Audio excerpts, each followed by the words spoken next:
자, 안녕하세요. 김대중 교수님. 자기소개 잠깐 해주시죠. 예, 안녕하십니까. 세종대학교 경영학과의 김대중 교수입니다. 만나 뵙게 되어 반갑습니다. 네, 오늘 제가 자택을 방문하게 되었는데 정말 영광입니다. 참 우리가 제 인사를 빠뜨렸네요. 저는 그 박한우 빅로컬 빅펄스 유튜브를 운영하고 있는 영남대학교 박한우 교수입니다. 오늘 제가 이제 그 세종대학교 김대중 교수님의 자택을 이렇게 방문했는데, 그래서 자택 그 식탁에서 우리가 뒤에 아주 좋은 정무라와 함께 진행을 하고 있습니다. 일단 유튜브 라이브로 비공개로 진행을 하고 시간이 나중에 되면 또 편집을 해가지고 올리도록 하겠습니다. 오늘 편하게 우리 평소 얘기하듯이 하면 될 것 같습니다. 자, 이번에 이제 교수님의 자택을 이제 방문해 가지고 제가 이제 이런 인터뷰를 진행하게 돼서 영광으로 생각하고요. 교수님 소개 한번 해주십시오. 예, 저는 외대 경제학과를 졸업하고 고려대에서 MBA를 마치고 이제 서강대 박사, 뉴욕대 MBA도 같이 했었습니다. 저도 뉴욕에서 한 3년 살다가 왔었고, 지금 현재 세종대학교에 2010년부터 경영학과 교수로 재직하고 있습니다. 박하루는 저의 이제 외대 후배입니다. 네, 우리가 개인적으로 알게 된 것은 벌써 30년이 지났습니다. 유학을 준비하면서 이제 알게 됐던 것 같은데요. 그래서 외대 이제 우리 선후배 사이이기도 하고, 그 다음에 대구 또 출신이기도 하고, 저는 계속 이제 대구에서 지방대학에서 교수를 하고 있고, 우리 김대중 선배는 서울의 명문대학인 세종대학에서 경제학을 가르치고, 또한 홍보실장으로도 또 열심히 또 일을 하게 됐습니다. 이번 인터뷰에서 교수님의 연구 성과, 사회경제 분야에 대한 어떤 통찰, 그다음 미래 비전들을 이제 좀 공유했으면 좋겠는데요. 특히 시기가 이제 2025년도 연말이다 보니까 2026년도를 어떻게 전망하시는지 그 부분도 좀 말씀해 주시면 좋을 것 같습니다. 자, 먼저 이제 경제학자시니까 경제학을 선택한 이유부터 인간적, 학문적으로 어떤 출발점이 있다면 간단하게 소회를 말씀해 주시면 감사드리겠습니다. 저도 책을 좋아해가지고 중고등학교 때부터 책을 많이 읽었습니다. 그래서 이제 국문과를 가고 싶어 했는데 우리 형이 야 국문과 가면 굶어 죽는다. 시골에서 국문과냐 이거 먹고 살만 해야지 이제 국문을 하지. 그래서 이제 저한테 경제를 해라. 본인이 이제 회계학을 졸업했어요. 경북대학교. 그래서 이제 우리가 경제 회계를 해야지 먹고 산다. 이래서 이제 저도 재수를 해서 이제 외대를 들어왔습니다. 저도 군대 육사를 되고 싶었는데 육사가 안 되니까 아주 실망을 많이 했었고, 그래서 이제 경제학을 하게 됐습니다. 또 경제학을 막상 하고 또 보니까 저는 94년도 대학을 졸업해서 97년도 IMF 날 때 또 현대정권 다니고 있었는데 나라가 부도 났었죠. 그래서 이제 다시는 우리나라가 부도가 나지 않게 해야 되는 것이 경제학자의 소명이다 이렇게 생각하고 박사를 공부하게 됐습니다. 그래서 네. 이번에 이제 제가 IMF 위기 다시 온다 책을 이제 썼는데, 저는 목적이 이제 외환 위기가 오지 않게 하는 게 가장 큰 목적이다. 저는 30% 확률로 외환 위기가 또 올 수도 있다. 다시는 외환 위기가 와서 우리나라 모든 국민을 거지로 만드는 그런 일이 있어서는 안 된다. 이렇게 부탁을 드립니다. 네, IMF 위기론은 이제 위기론의 어떤 경고해서 아주 사회적으로 이슈가 되었는데, 실제로 이제 IMF 위기가 절대 오면 안 된다라고 이렇게 이제 바람을 하고 계시고, 또 IMF 위기 오지 않겠죠? 2026년도에. 2026년도에 당장은 오지 않겠지만 현재 우리나라 국가 부채율이 130% 정도 됩니다. 정부가 발표하는 순수한 국채는 51%지만 우리가 군인연금, 공무원연금, LH공사 이런 공기업을 다 포함하면 현재 우리 학자들은 한 130% 정도 된다 이렇게 추정하고 있습니다.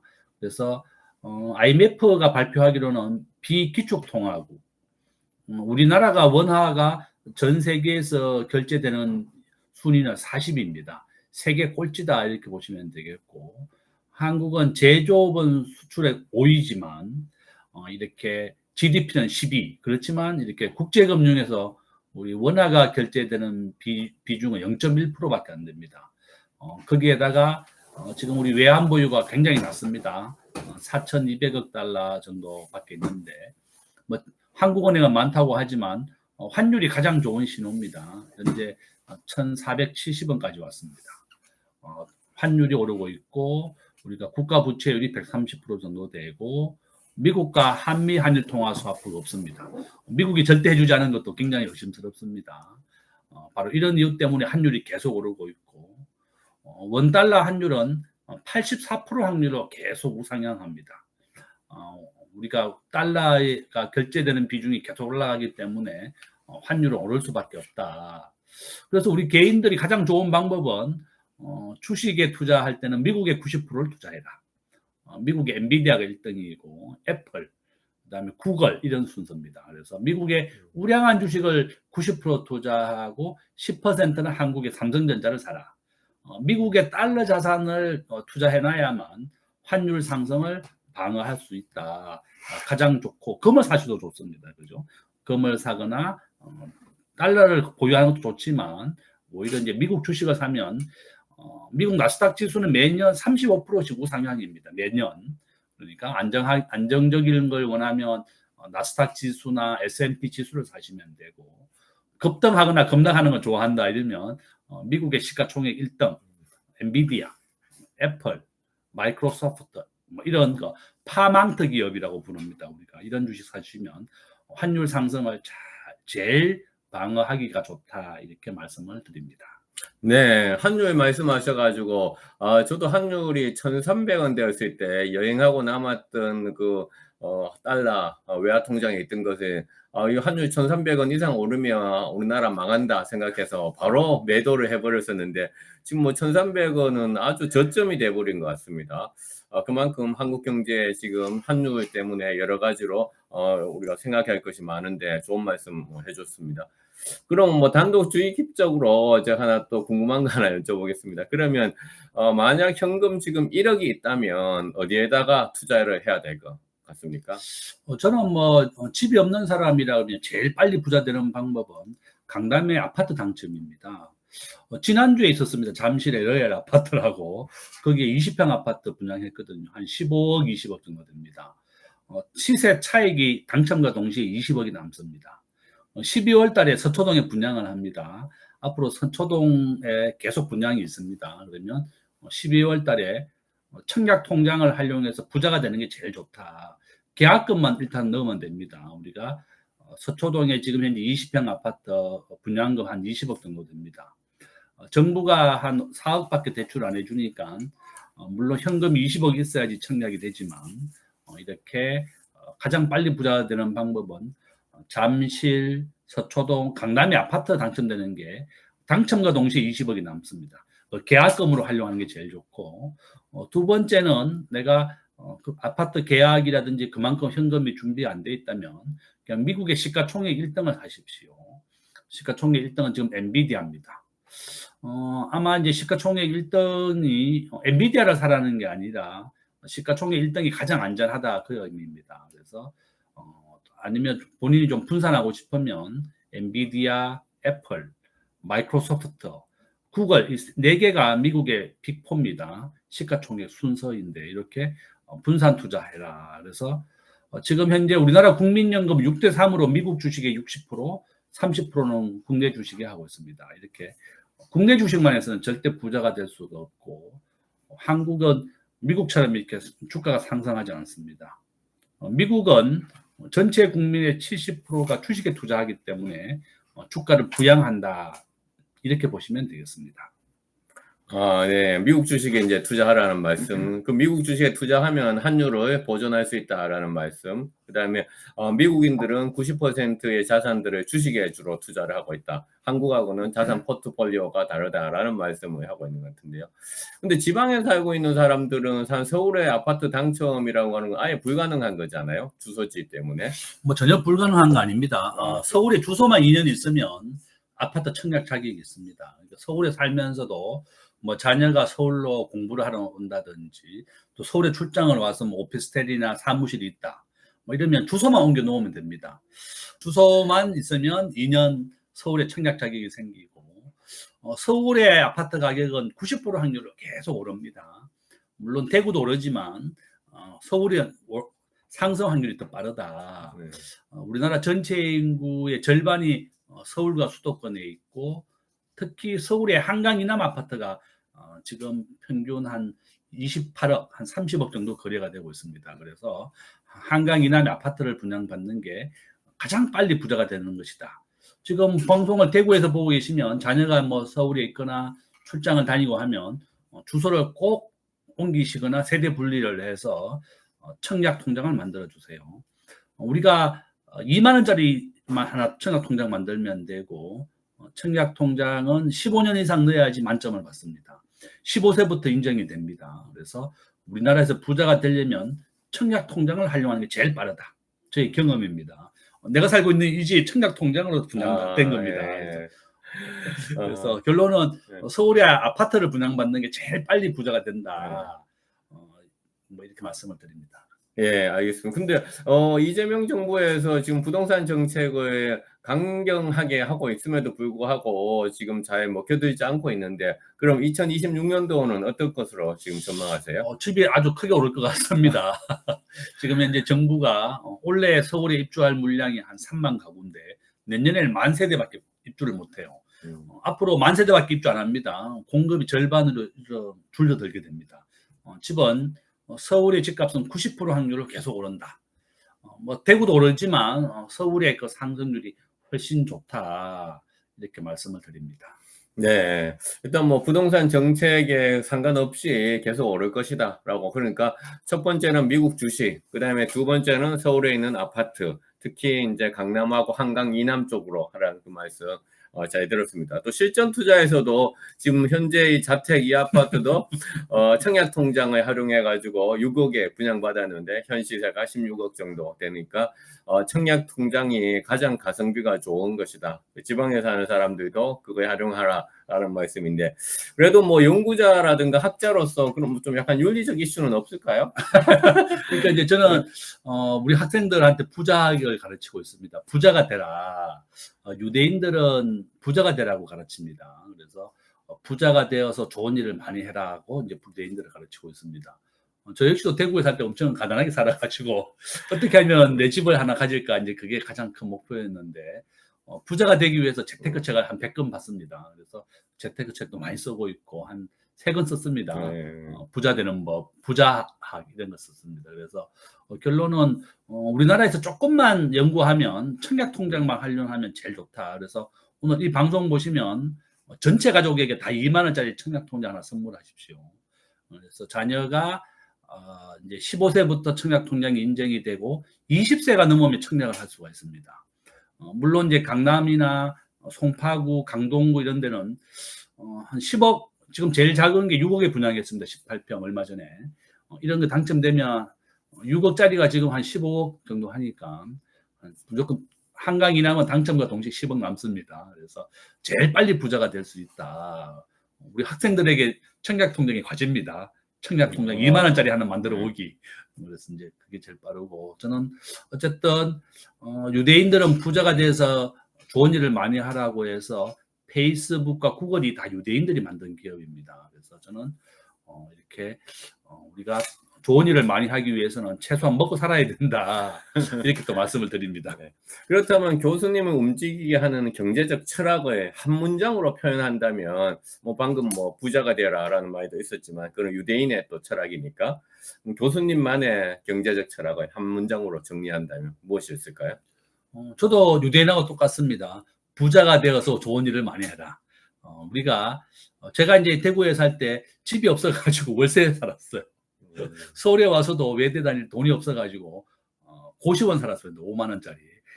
고시원 5만 원 내면 이제 의자 올리고 자요. 독서실에서.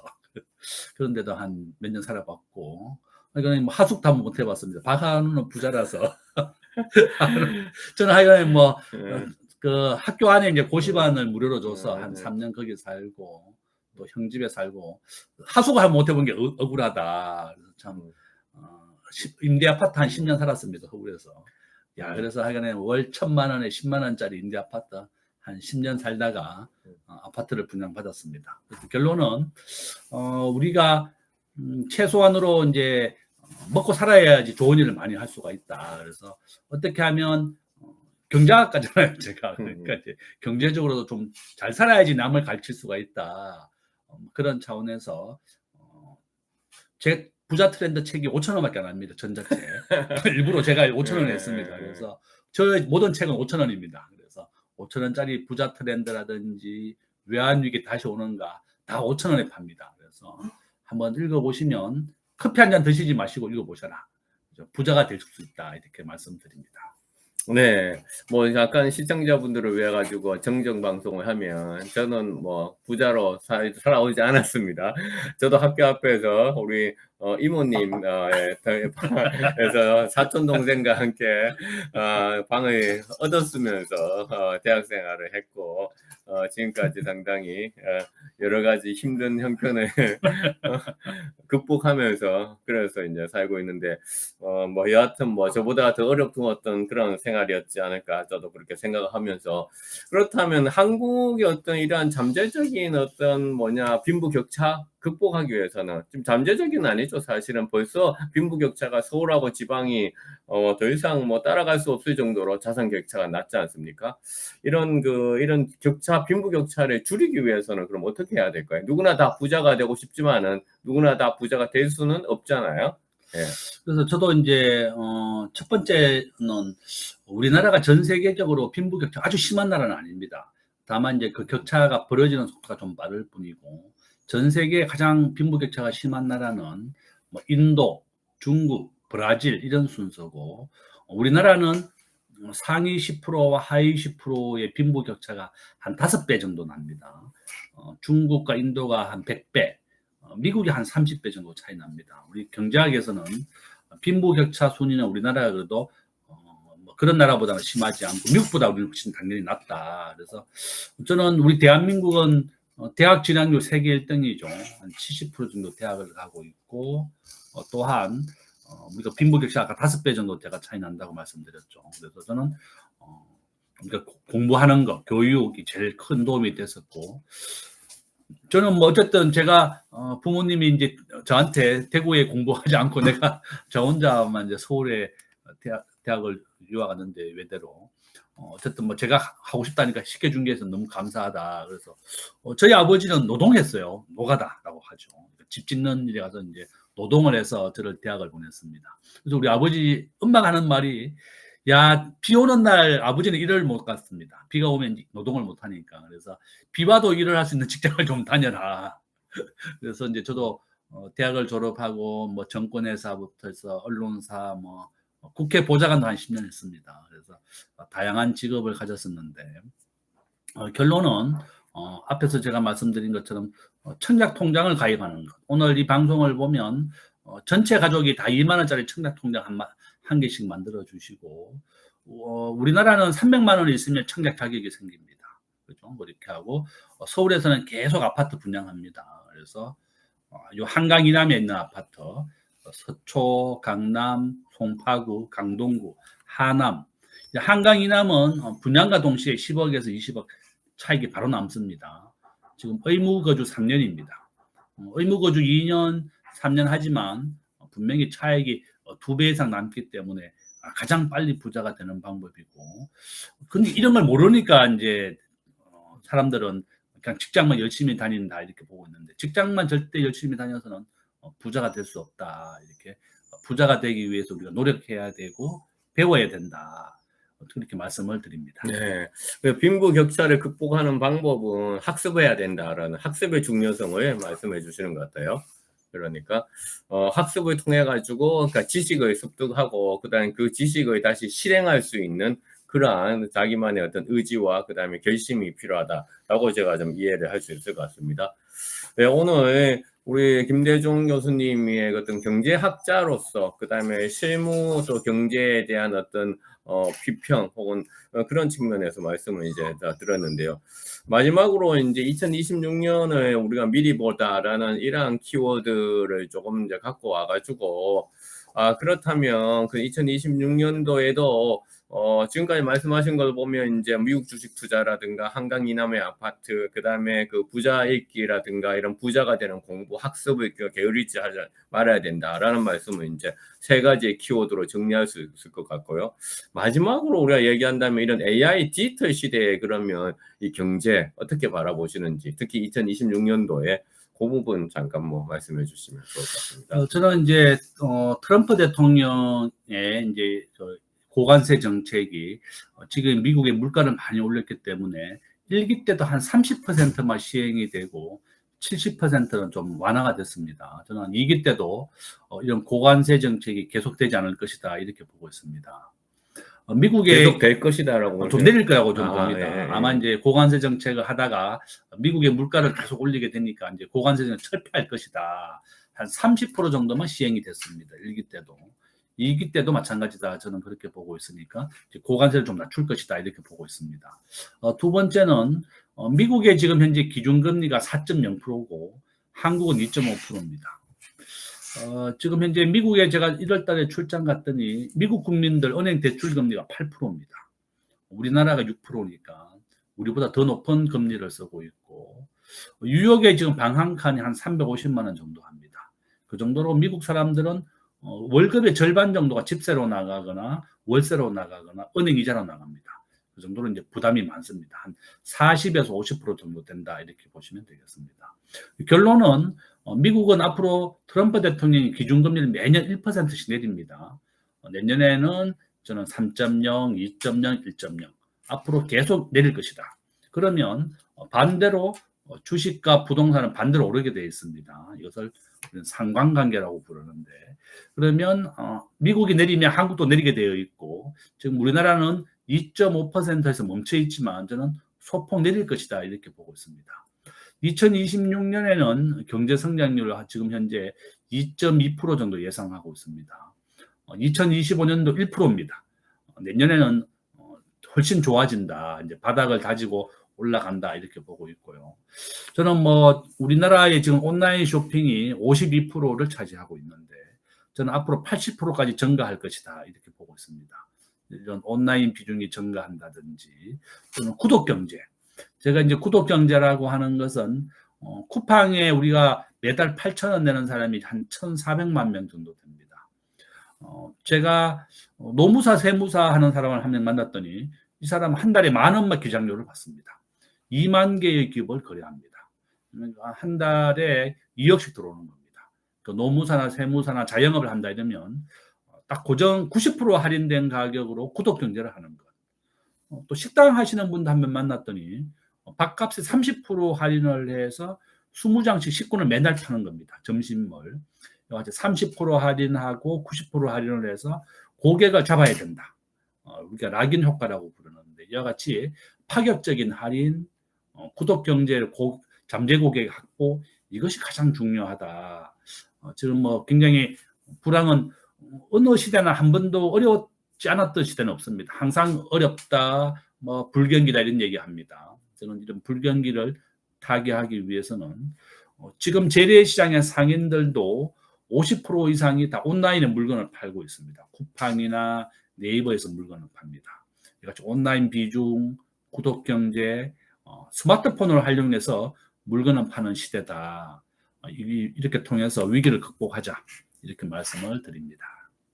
네, 우리 AI 디지털 시대에 또 우리 구독 경제가 더욱더 활성화될 것이다라는 전망과 함께 이러한 그 구독 경제 시대에 가장 중요한 비즈니스 전략, 락인을 말씀하셨어요. 락인 전략을 좀 더 쉽게 풀이하자면 충성스러운 고객을 만드는 거죠.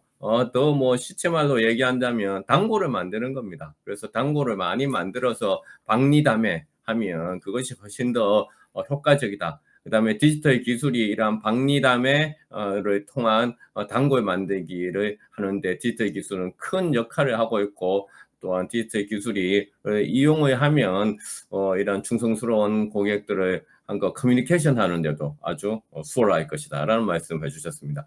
자, 이렇게 해서 일부 경제학자로서의 김대중 교수님 편을 마치도록 하겠습니다. 뭐 방송이 약간은 뭐 매끄럽지 않았지만은 우리가 추후에 편집을 좀 해서 올리도록 하겠습니다. 네, 감사합니다. 감사합니다. 예, 고맙습니다.